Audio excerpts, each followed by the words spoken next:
네, 다음으로 경계 조건 하겠습니다. 근데 경계 조건은 그림에서도 확인하실 수 있지만은 전개에서 하셨던 전개 조건과 굉장히 유사합니다. 그래서 경계 조건 한번 정리만 해볼게요. 보세요. 경계 조건입니다. 우리가 경계 조건에서 전개에서는 뭐 완전 경계 조건에서 뭐 진전화가 없을 조건 이런 것들을 했었죠. 똑같아요. 완전 똑같습니다. 전자를 자자로 바꾸시면 되고요. 유전율을 투자율을 바꾸시면 되고요. 전개를 자개로 전속을 자속으로 전속 밀도로 자속 밀도로 이렇게 바꾸시면 돼요. 그럼 보세요. 경계 조건 나머지는 동일하고요. 공식만 봅니다. 일단 E1을 우리가 이렇게 보세요. E1 사인 세타 1은 E2에 사인 세타 2요. 얘가 어떻게 되느냐면 이 2분의 E1은 어떻게 돼? E2분의 E1은 사인 세타 1의 사인 세타 2. 예. 전개해서 했던 거 복습이라 생각해 주세요. 그 다음에 D1의 코사인 세타 1은 D2의 코사인 세타 2입니다. 따라서 요놈은 얼마? D2분의 D1은 코사인 세타 1분의 코사인 세타 2가 된다. 그 다음에 엡실론 1의 탄젠트 세타 2는 엡실론 2의 탄젠트 세타 1입니다. 요 놈을 어떻게 된다? 엡실론 2분의 엡실론 1은 탄젠트 세타 2분의 탄젠트 세타 1이 된다. 요것이 전개에서 경계 조건입니다. 복습이라 생각해 주세요. 그러면 여기에서 어떻게 될까요? 이 대신에 H1의 사인 세타 1은 H2의 사인 세타 2입니다. 따라서 H2분의 H1은 사인 세타 1분의 사인 세타 2가 된다. 네. 그 다음에 여기 D 대신 뭐가 돼요? B1의 코사인 세타 1은 B2의 코사인 세타 2가 된다. 따라서 B2분의 B1은 코사인 세타 1분의 코사인 세타 2가 된다. 그죠? 그 다음 여기서 어떻게 돼요? 엡실론 대신에 뮤1의 탄젠트 세타 2는 뮤2의 탄젠트 세타 1이 된다. 따라서 뮤2분의 뮤1은 얼마? 탄젠트 세타 2분의 탄젠트 세타 1입니다.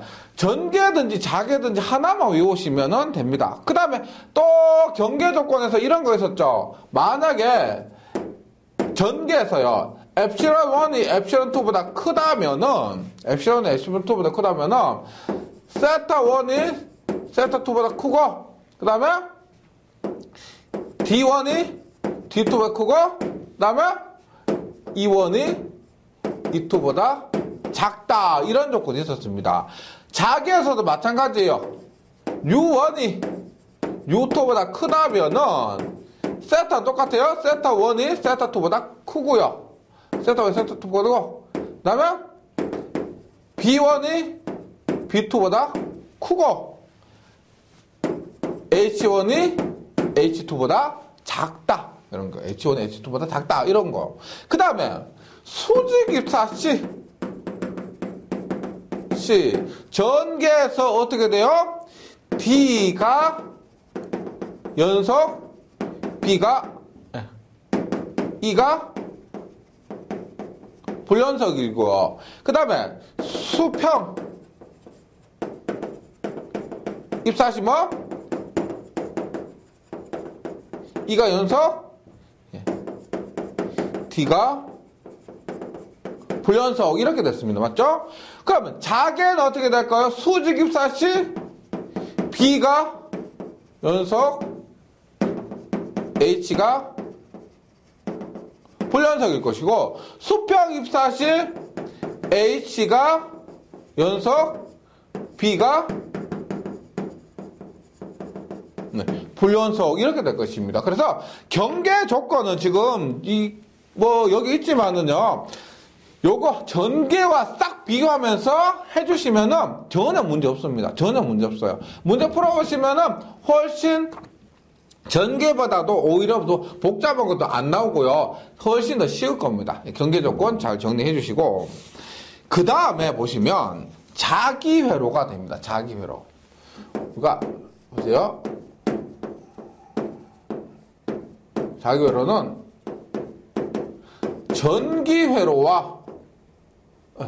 전기회로와 비교하면서 공부를 해주시면 좋습니다. 보세요. 전기회로는 회로 이론에서 공부를 하는데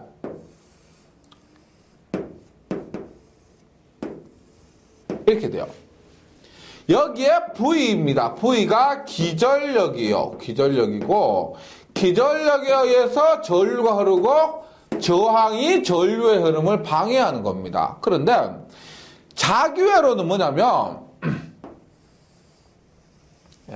자기회로는 이렇게 됐어요. 보세요.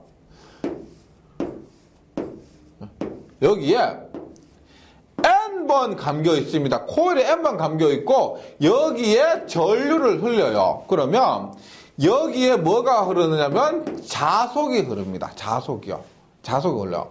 그리고 이 자속을 방해하는 자기장을 R 마그네틱 레지스턴스에서 RM이라고 표현할 때가 많고요. 혹은 R이라고 표현할 때도 있습니다. 이렇게요. 그래서 비교를 하는데 이렇게 비교를 하는 거죠. 보세요. 기전력을 가하면 근데 자기회로에서 뭘 가해요? 전류를 가하죠. 그럼 전류가 아니고 전류만으로 결정되는 것이 아니고 감긴 권수 N에 의해서도 결정되는 겁니다. 그래서 NI라고 그래요. NI를 우리가 F를 NI라고 하고 얘를 기자력이라고 합니다. 기자력. 자속을 흘리는 원동력 NI라고 합니다. 그 다음에 전기회로에서 전류예요. 전기회로에서 전류가 흐릅니다. 자기회로에서 뭐가 흘러요? 자속이 흘러요. 자속이 흐릅니다.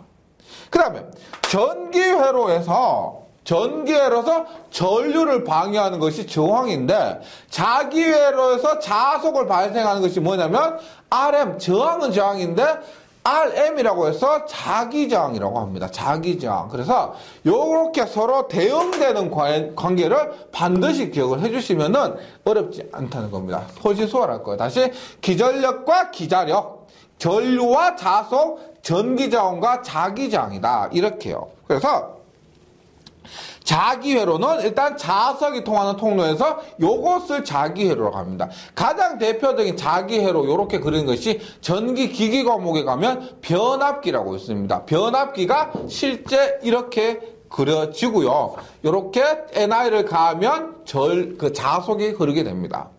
그럼 자기저항을 한번 볼게요. 자기저항이 개념이 처음 나왔는데 우리가 뭐 기자력 NI는 뭐요?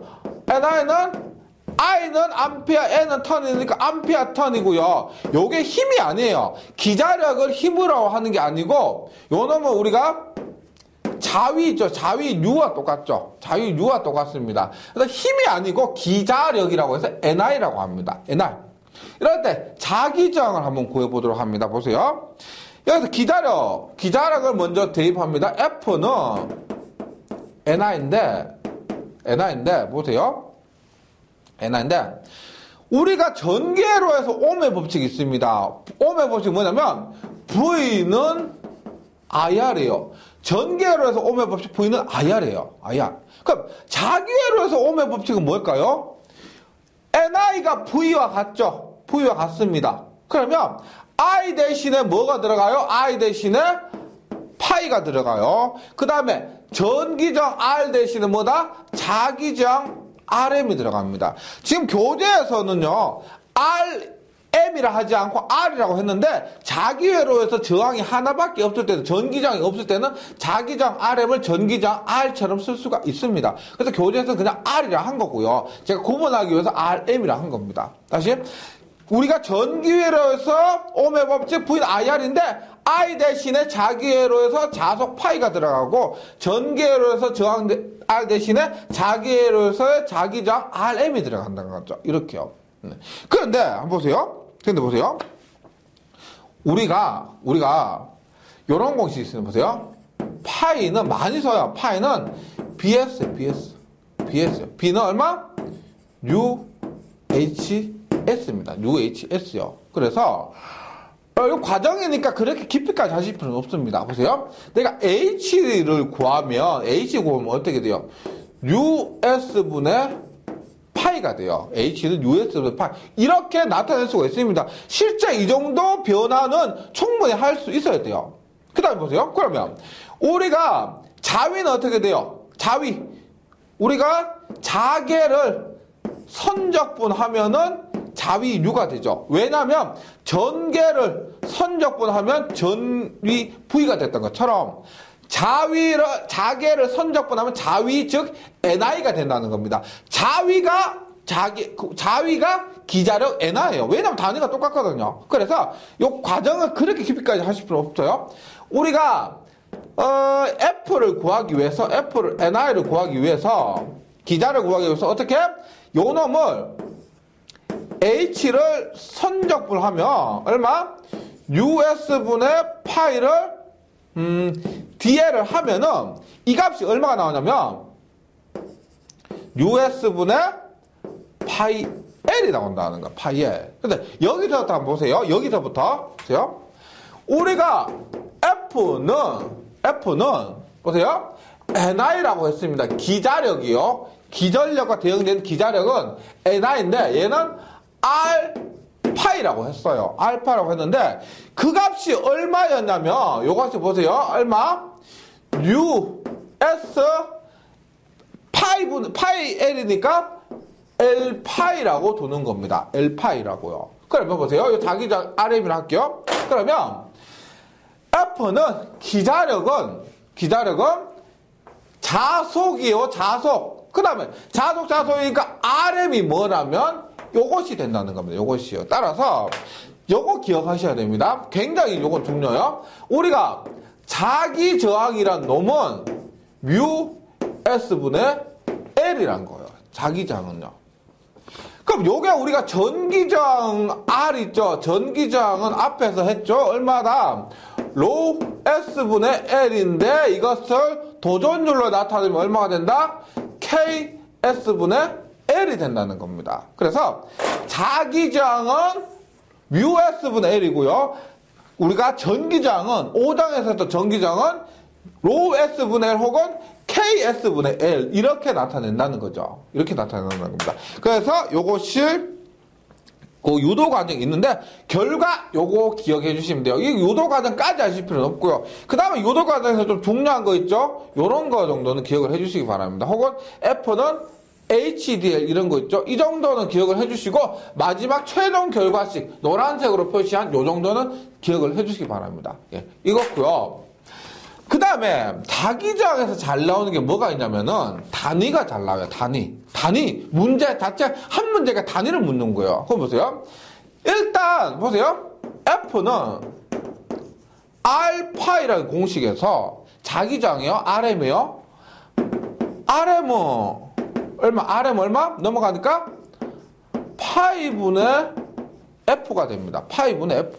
그럼 F의 단위는 F는 뭐라고 해서 F는 NI라 그랬죠. 얼마? NI 암피어 턴 퍼 웨버. 자기저항의 단위로서 굉장히 중요한 거예요. 암피어 턴 퍼 웨버. 자기저항의 단위입니다. 자기저항의 단위. 우리가 전기저항은 그 옴인데 자기저항의 단위는 암페어 턴 퍼 웨버. 그냥 얘를 옴의 법칙을 한번 생각해 보세요. 옴의 법칙 떠올려 보세요. V는 IR 대신에 I 대신에 파이 R 대신에 R이에요. 그래서 R은 I분의 V 대신에 R은 파이분의 F.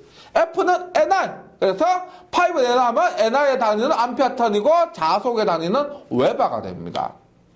그 다음에 이 공식을 한번 보세요. RM은 US분의 L입니다. US분의 L. 예. 뮤의 단위가 뭐냐면, 뮤의 단위는 우리가 엡시론의 단위가 뭐예요? 페라퍼메타죠. 엡시론의 단위가 페라퍼메타인 것처럼 뮤의 단위는 헬리퍼메타입니다. 헬리퍼메타. 그 다음에 S는 뭐예요? S는 면적이죠. 면적이기 때문에 미터의 제곱이고 길이는 길이 L은 미터가 됩니다. 미터. 따라서 약분하니까 얼마가 된다? 답은 다 되죠? 헨리분의 1 혹은 헨리의 마이너스 1 이렇게 되는 거예요. 이것을 우리가 뭐라고 하냐면 퍼미언스라고 하면 퍼미언스. 자기저항의 단위를 퍼미언스라고 해요. 그래서 헨리분의 1, 헨리의 마이너스 1. 그래서 자기저항의 단위가 잘 나오는데 암페어 턴포 웨버도 나오고 헨리분의 1, 헨리 마이너스 1 혹은 퍼미언스라고 한다. 똑같은 거예요. 전혀 다르게 생겼지만 똑같다는 겁니다. 그래서 자기장 역수 R분의 1이고 퍼미언스다. 단위 꼭 기억을 해주시기 바랍니다. 그 다음에 잘 나오는 거 보세요. 그 다음에 잘 나오는 거. 이거. 우리가 전기회로와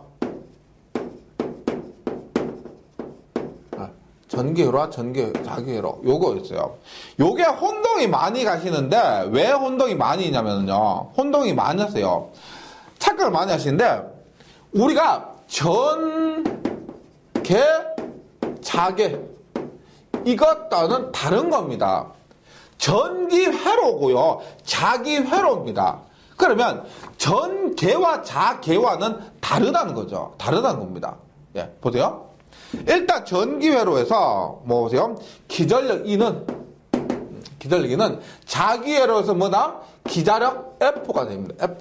F. 근데 만약에 자개라고 뭐 우리가 보통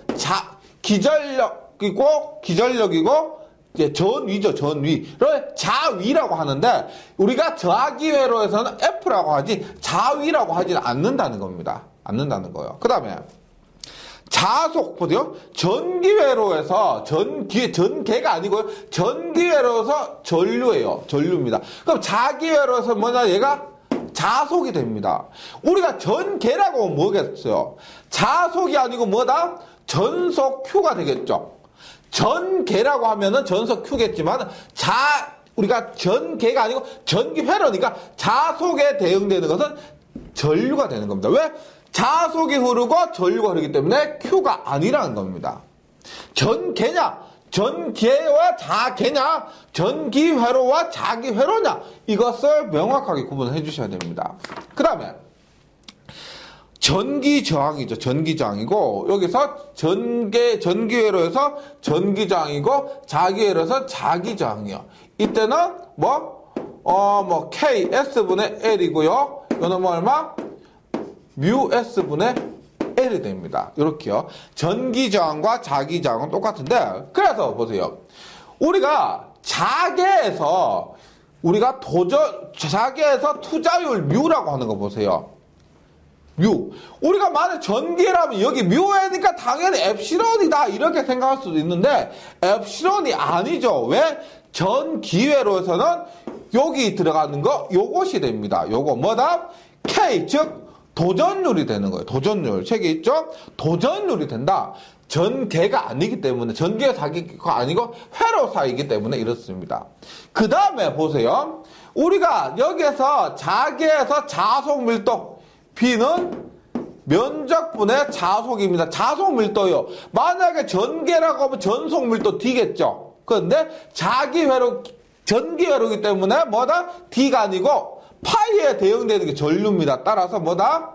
S분의 I 혹은 전류 밀도 이렇게 얘기를 한다는 거죠. 전류 밀도 S분의 I 혹은 전류 밀도 I 이렇게 쓰는 거예요. 그래서 전기회로와 자기회로 관계 요거 꼭 정리를 해주시기 바랍니다. 예를 들어서 전개자개와 혼동하다 보니까 많이 틀리시는데요. 그게 아니란 겁니다. 회로들 사이에서 관계가 됩니다. 잘 정리해 주시고 그 다음 페이지에 가시면 다음 페이지에 공극이 있는 자기회로입니다. 공극이 있는 자기회로. 지금 계속 자기회로 하고 있습니다. 자기회로 하고 있는데 자기회로도 최근에 들어서 출제 비중이 조금 높아요. 높습니다. 한번 볼게요. 우리가 공극이라고 하는 게 에어갭이라고 해요. 에어갭. 얘는 두 가지가 있습니다. 두 가지가. 보세요. 회로 이론에서 쓰는 지금 전기 자기학에서 쓰는 공극과 그 다음에 전기 기기에서 쓰는 공극이 있는데 두 개가 달라요. 이렇게 봅니다. 전기 기기 과목을 공부하게 되면은 우리가 이렇게 계좌라는 게 있어요. 계좌가 이렇게 있습니다. 그러면 거기에서 얘기하는 공국이란 것은 이 사이 얘기요. 계좌와 전기자 사이. 혹시 전기기기 공부하고 두 번째 보신 분이라면 훨씬 이해가 좀 빠를 겁니다. 계좌와 전기자 사이 이 간격을 우리가 공국이라 그래요. 이 공국이 뭐 직류기 같은 경우 소형기는 3mm, 대형기는 6에서 8mm 정도 된다. 이런 것들이 있는데 자기학에서 지금 이 과목에서 얘기하는 공국은 뭐냐면 얘를 있죠. 얘가 이렇게 있어요. 이렇게 있는데 얘가 굉장히 크다 보니까 요는 크다 보니까 이어서 붙여요. 이어서 붙이는데 얘가 이어서 붙인 이 부분이 떨어져 나간 겁니다. 이렇게 떨어져 나간 거예요. 그래서 굉장히 작은 부분이요. 요 부분이죠. 요 부분. 요 부분을 에어 갭이라고 하고 공국이라고요. 공국이라고 이 길이를 LG라고 합니다. LG 갭의 에어 갭의 길이라고 합니다. 그리고 이놈을 전체 길이 L이라고 하는 거. 전체 길이 L이라고 합니다. 이러한 공국에서 한번 보도록 하겠습니다. 원래 보세요. 지금 처음 자기장이요. 공극이 없을 때 자기장인데 보세요.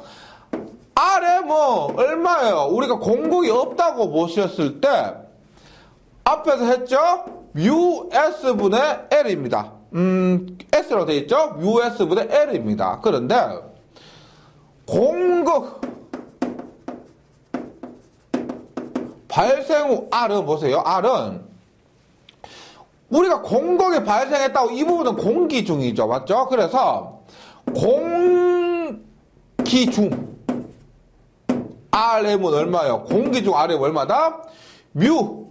요 부분이 투자율이 공기니까 뮤 제로가 됩니다. 뮤 제로. 그 다음에 면적은 똑같이 S고요. 길이가 얼마? LG가 됩니다. 공기 중. 그 다음에 철심 중에서는 얼마? 철심 중에서 RM 얼마냐? 철심 보세요. 철덩어리입니다. 따라서 얼마? 뮤가 되고요. 뮤. 면적은 똑같이 뮤 S고 간격은 얼마예요? 전체 L에서 LG를 뺀 겁니다. 맞죠? 전체 L에서 LG를 뺀 것만큼이 된다는 겁니다. 철심 중이면.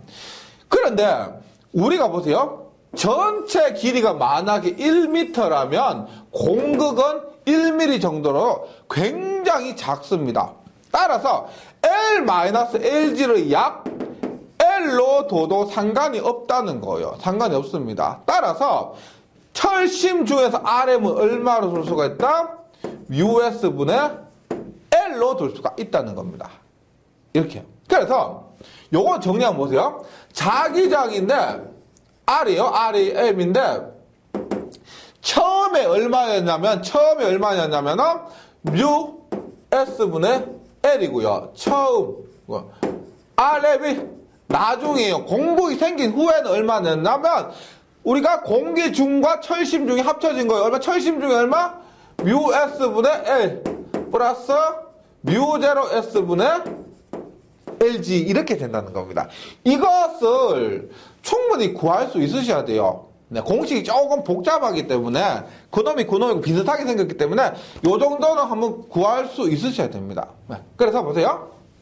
그러면 처음과 나중에 자기장 비가 얼마냐? 처음과 나중에 자기장 비는 얼마냐? 일단 비율입니다. 처음과 나중에 비율 보세요. 처음 US분의 L 나중 얼마요?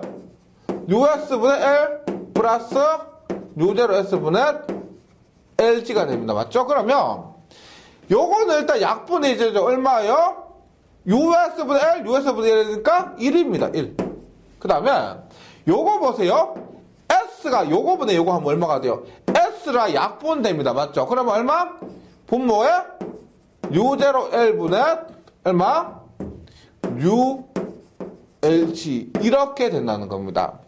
요거 꼭 외우셔야 되고요. 그래서 일단 나중에 자기장이 어떻게 되느냐 이거 하고요. 그 다음에 저 자기장의 비율 있죠. 자기장의 비율 요거 외우시거나 그 시험장에서 즉석으로 유도하시거나 해야 됩니다.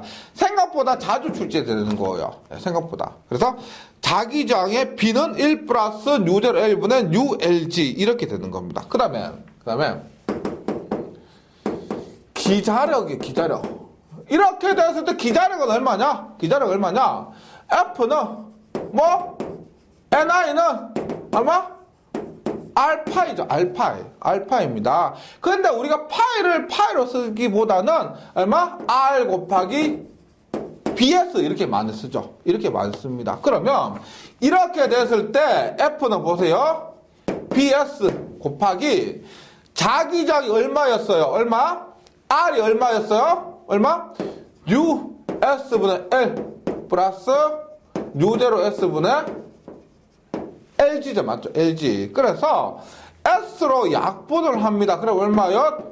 B 곱하기 U분의 L 플러스 U0분의 LG 이렇게 됩니다. 이렇게요. 그래서 기자력 F는 B의 U분의 L 플러스 U0분의 LG. 근데 요걸 한 번 더 정리를 해요. 어떻게 하냐면 U0로 묶어내요. 분모에 U0로 묶어내요. 그럼 어떻게 돼요? 뮤는 뮤0 뮤s에서 뮤0가 앞으로 갔으니까 뮤s분의 L 플러스 뭐다? U0 앞으로 갔으니까 얼마? LC가 된다는 겁니다. 그래서 우리가 기자력도 지금 공식이 보시면 자주 출제는 되는데 너무 비슷합니다. 그래서 제가 만약 시험을 치도 이것은 어쩔 수 없이 다른 공식과는 좀 다르게 즉석에서 유도를 한번 해보시는 것이, 아니면은 통째로 외우시거나, 유도가 자신 없으시면 공식 통째로 외우시거나 이렇게 하셔야 돼요. 네. 이것이 기자력이었어요. 기자력. 그 다음에 전류 봅니다. 전류는 뭐냐? F는 NI에서 I는 뭐예요? F는 NI에서 I는 N분의 F가 되죠. 맞죠? N분의 F가 됩니다. 맞죠? 여기에서 이게 F예요. 이게 F인데 요 식을 갖다 써요. 요 식을. 보세요. N분의 1에 F가 얼마라고 했어요? B에 얼마? U분의 L 플러스 U0분의 LG 이렇게 되는 겁니다. 이렇게. 그러니까 전류가 어떻게 돼요? N분의 B에 U분의 L 플러스 U0분의 LG 이렇게 되는 겁니다. 그래서 교재에 있는 것이 뭐다? I는 N분의 B에 U분의 L 플러스 U0분의 LG가 된다. 이렇게 되는 거예요. 근데 이 놈을 우리가 조금 더 정리를 하면은 형태는 굉장히 많이 바꾸실 수가 있습니다. U0를 만약에 앞으로 떼오면 얼마? N 곱하기 U0분의 B. 똑같이 얼마? US분의 L 플러스 LG. 이런 식으로 바꿀 수가 있고요. 얘가 왜 어려웠냐면 뮤 자체를 뮤0, 뮤s 이렇게 나눌 수가 있기 때문에 공식의 형태가 여러 가지라는 겁니다. 그래서 외워서 하기에는 한계가 있어요. 이 부분은요. 그래서 제가 다른 부분에 있어서는 조금 외워서 하시라고 할 수도 있는데, 여기에서는 너무 변형이 많이 되다 보니까 가능하시다면은 조금 유도하는 것을 연습을 해보시면 좋겠습니다. 예. 그래서 자속 파이는 얼마가 돼요? 파이는 R분의 NI예요. R분의 NI. 그래서 R은 앞에서 얼마에서 R은 US분의 L 플러스 US분의 LG 이런 식으로 되고요. 자유자재로 변형을 해보시기 바랍니다. 그 다음에 또 뭐가 있느냐면은 누설 개수가 있어요. 누설 개수라는 것은 세는 자속을 얘기하는 겁니다. 그래서 누설 자속은 우리가 파이라고 해요. 파이를 그 비율인데요. 파이1 플러스 파이2가 돼요. 파이1분의 파이1 플러스 파이2. 그래서 누설 개수 얘는 공식입니다. 이런 공식은 좀 처음 보셨지만은 누설 개수의 공식이에요. 그래서 철심을 통해서 흐르는 자속. 만약에 이렇게 있다. 어떻게? 누설 개수가 있다면 이런 말이에요. 이렇게 철심을 통해서 흐르는 자속을 파이1이라고 합니다. 파이1이라고 하고, 이렇게 밖으로 새는 거 있죠. 새는 것을 파이2라고 해요. 파이2. 그랬을 때 누설 개수는 파이1분의 파이1 플러스 파이2. 그러니까 이 철심 안으로 도는 자속분의 전체 자속이요. 철심으로 돌거나 철심 밖으로 돌거나 하는 전체 자속의 비를 누설 자속, 이렇게 누설 계수 이렇게 얘기합니다. 자속의 누설 자속 계수인데요. 이게 누설 자속이라는 것도 전기 기기에서는 굉장히 많이 언급이 됩니다. 몇 번 언급이 돼요. 그래서 누설 자속 파이라고 했지만 계수가 됩니다. 누설 자속 계수예요. 이제 표현은 우리가 제가 파이라고 했는데요. 그 누설 자속 그 계수라는 것이 뭐 A나 B나 이렇게 정확하게 명칭이 없기 때문에 일반적으로 누설 자속 계수지만은 이렇게 파이라고 쓴다는 겁니다. 그래서 여기까지 7장 자성체와 자기회로 합니다. 근데 조금 어려운 경향도 있고요. 지금 제가 방금 한 공복의 경우 이것을 반드시 조금 유도를 한번 해보셔야 되는데 간혹 이렇게 얘기를 하세요. 나는 산업기사를 보는데 이 기사 수준이 아닌가라고 해서 너무 어렵다고 하시는 분도 계신데요. 근데 산업기사는 쉽고 기사는 어렵다. 이거 아닙니다. 이게 어떤 경우는, 어떤 과목에서는 기사부터 시험을 치셨는데 기사는 붙고 산업기사 떨어진 분도 많으세요. 그리고 어떤 과목은 기사가 산업기사보다 뭐 쉽고 산업기사 기사보다 어렵고 이런 경우도 많습니다. 그리고 기사 문제가 산업기사 문제에서는 예상 문제가 될 수가 있습니다.